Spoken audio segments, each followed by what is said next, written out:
Hey there, comic book fans. I am back from the comic shop again this week. Pretty light week again this week. I got 5 comics.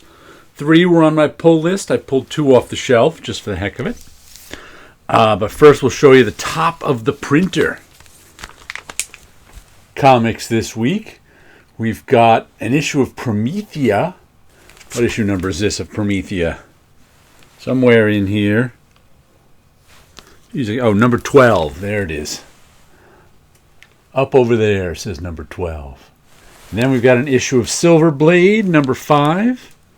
And this is Gene Colan and Steve Bissette, I believe. There's a little Steve down, Gene and Steve. And I think I recognize Steve Bissette's signature. And this one says, let's see. J3, that's J.H. Williams III.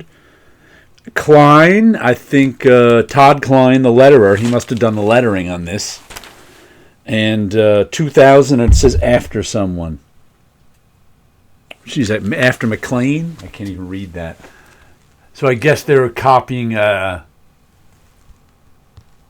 1960s psychedelic poster specifically, which I don't recognize which specific one. But I guess Todd Klein signed it because he did the lettering. J.H. Williams didn't do all that fancy lettering. But I had these out, top of my printer all week looking at them. I'll put them away and pick 2 new things. I also got a couple books this week. I don't know if I mentioned that, but in the mail. I'll show those to you. Well, let's start with, from my pull list, Usagi Yojimbo, Ice and Snow, Part 4 of 5, Usagi 273. This story's been good, and it was a little different for an Usagi story. And this guy, what's his name? KJ? I forget his name. This demon thing who's been hunting Usagi. And the first part of the story, there was another, demon legendary creature that he actually fought with. This tilt-headed guy and the other demon fought each other for the right to kill Usagi. What was his name again? How come I can never remember? J-E-I, that's it. But, looks like they meet up as they should. But, always good Usagi Yojimbo. I'm sure I'll enjoy this issue. Then what do we have here? Swansongs, Poems About Endings by W. Maxwell Prince with illustrations by Martin Morazzo. Martin Morazzo's the guy who does Ice Cream Man with him, I think, isn't it? That's because M. Maxwell Prince is the... Oh, this one is literal poems. Okay. Literal poems with illustrations. We get this. Oh, look, it's a wraparound cover. That's a little weird. They're getting real artsy on us with this one. It's not even a comic. It's illustrated poetry. Free ice cream this way. I guess that's an Ice Cream Man reference there. And then also from my pull list is Petrolhead issue 3. This is the one that takes place in a future where robots used to race cars for the entertainment of the people in the city. They've been long since retired, and this is one of those retired robots who gets in trouble with this. He has to race his way out of with this scientist and the scientist's daughter who have something to do with something. I don't remember. It's pretty nice pictures in this one, and the robot plot is pretty interesting so far, but we'll see where it goes. I think her scientist father has something that'll help humanity, but the powers that be don't want it out. That sort of plot. But it's the robots that are cool. And let's see, one of the things I pull, I think this came out a couple weeks ago. I'm not sure. Smell that? Revenge is in the air. The Man from Maybe. I remember seeing this was coming out, and I didn't pre-order it because it's $7. It's thick, though. Extra thick. And the last Shaky Kane comic I got, what was the name of it? Weird Works? He didn't write that one. Does he write this one? Words, Jordan Thomas, pictures, Shaky Kane. I wasn't a fan of the words last time. weird work just wasn't weird enough for me. But I kind of like Shaky Kane's art. So I figured, with only 3 comics on my pull list, I'll pick up a couple more things. So this was one of them. He says it feels like about 40 pages, I would guess, for $7. So at least it's expensive price, but at least it's oversized. It was Oni Press put it out. And the last thing I got was Marialitz Crave #2. I picked up the first issue of this. I think this came out last week or maybe the week before. I was unsure if I wanted to buy. I like Marialitz's art in general, but sometimes I don't. Sometimes I really like her drawing. Sometimes I'm like, eh.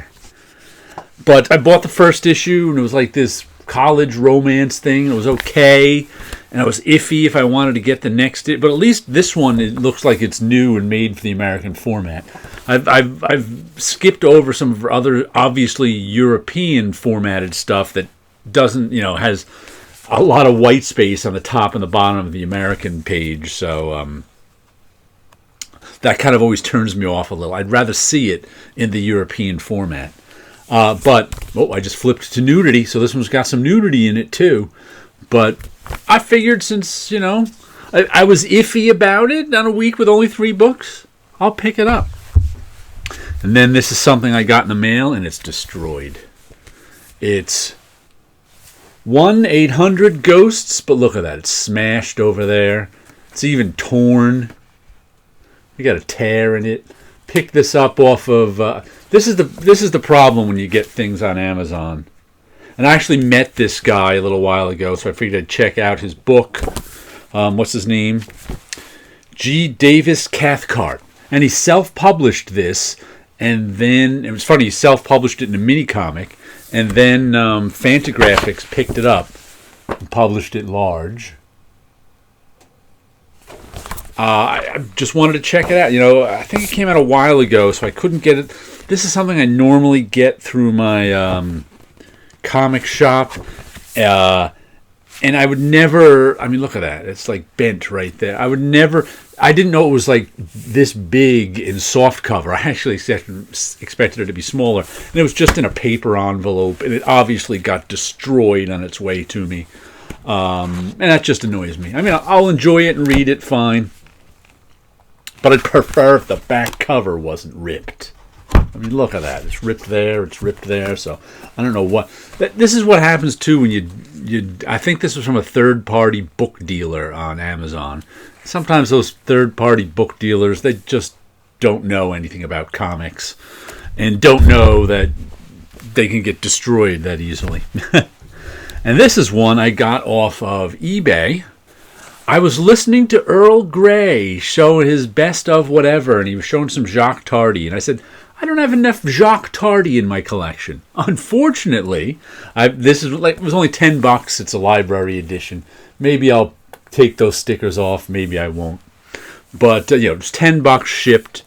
But it turns out, like the first 60 pages of this book are Cockroach Killer, which I already have in an album, in a comic book, a European Graphic. So I'm like, oh, I didn't realize that when I was buying. I was just looking for cheap Jacques Tardy. So it's got Cockroach Killer in it, and then 3 or 4 short stories that all take place in New York City.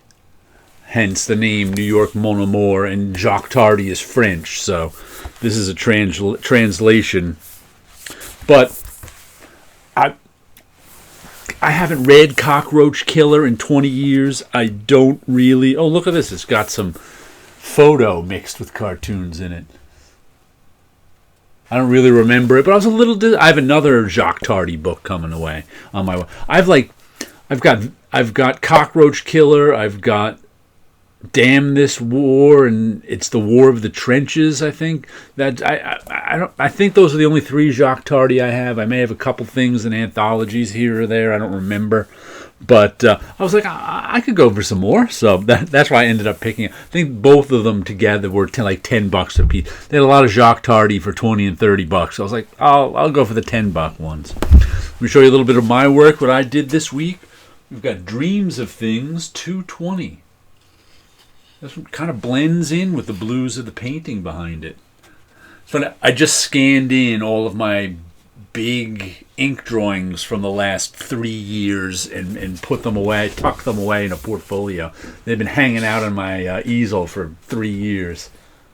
But there you go. There's just kind of a strange in that there's only really, I guess, two. There's the sun, the image of the sun, a blue sun, and there's the image of this guy just standing there. No one's looking at you. No one's staring at you. Usually in all my Dreams of Things covers, someone's staring at you.